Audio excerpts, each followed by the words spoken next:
देवासाठी महारुद्र आले कोटी शरण शरण हनुमंता तुम्हा आलो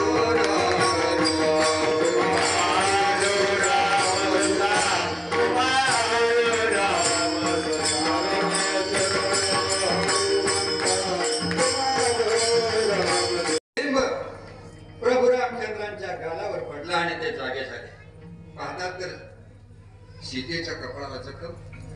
अरे कुणी गेली लगेच बाण उचलला आणि तो बाण त्या ठिकाणी सोडल्याबरोबर कावळा पुढा आणि बाण माग, कावळा पुढा आणि बाण माग का. शेवटी तो इंद्राचा मुलगा बाण हटत नाही पाठीमागून म्हटल्यानंतर वैतागला आणि आपल्या वडिलांना शरण गेला. इंद्रदेव म्हणाले लागणार. ज्या माझ्या पापी डोळ्यांनी हे दृश्य पाहिलं तो माझा डोळा फोडून टाका कावळा म्हणतोय. अरे आंधळा होशील, काही तुला दिसणार नाही. प्रभू रामचंद्रांनी विचार केला. प्रभू रामचंद्रांनी त्या ठिकाणी चार नको त्या गोष्टी केलेल्या आहेत. पहिली गोष्ट कोणती तर ब्रह्महत्या केलेली आहे. 4 वेद ज्यांचे पाठ आहेत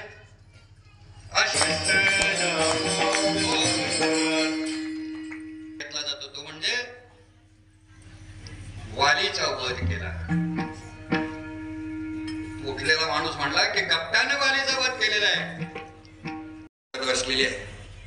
ओम नमः शिवाय, ओम नमः शिवाय, ओम नमः शिवाय. 1000 वर्ष म्हणजे मगाशी सांगितल्याप्रमाणे अहोरात्र संवत्सर दिवस रात्र मिळून 1 वर्ष असायचं. आता आपण 365 दिवसाचं वर्ष समजतो. या काळात 1 दिवस झाला की 1 वर्ष.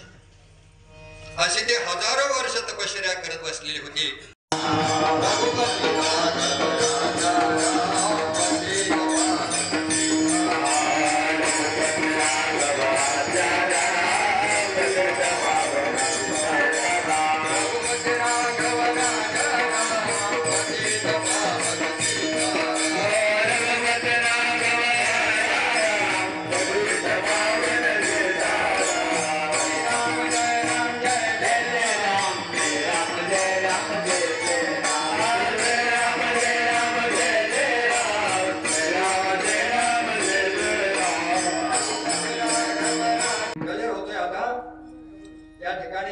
शिंग वाजते, तुतारी म्हणत नाही. शिंग त्या ठिकाणी फुंकलं जाते आणि या रामनामाच्या गजरामध्ये, कुंडलिक वर्णाच्या गजरामध्ये, शिंगाच्या निनादामध्ये आपण पुष्पवृष्टी करणार आहोत.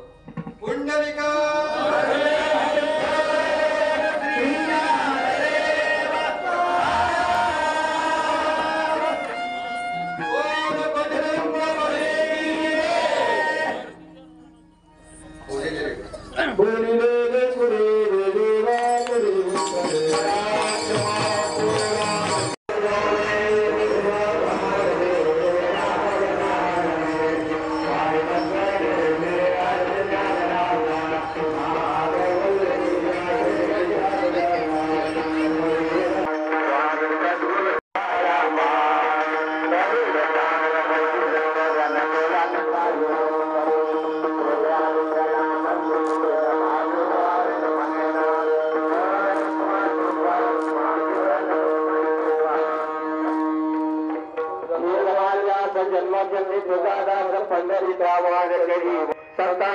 सर्व काळ अखंड प्रेमाचा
आत्मदर्शन नवती तयते कृष्ण विजय स्वरूप तो राहिलासी जेणे भागे ते जय लाग वेगे तेथेची विजयी नामे अर्जुन विख्यातो विजय स्वरूप श्री कृष्णनाथो श्रेयसी विजय निशितो तेथेची दयासी देशजिया झाडी कल्पतरुते कनकत्वदिशा जगाघोषिता विवाहारुतेची जाणे राशी अपुरा कैसा देवाची शक्ती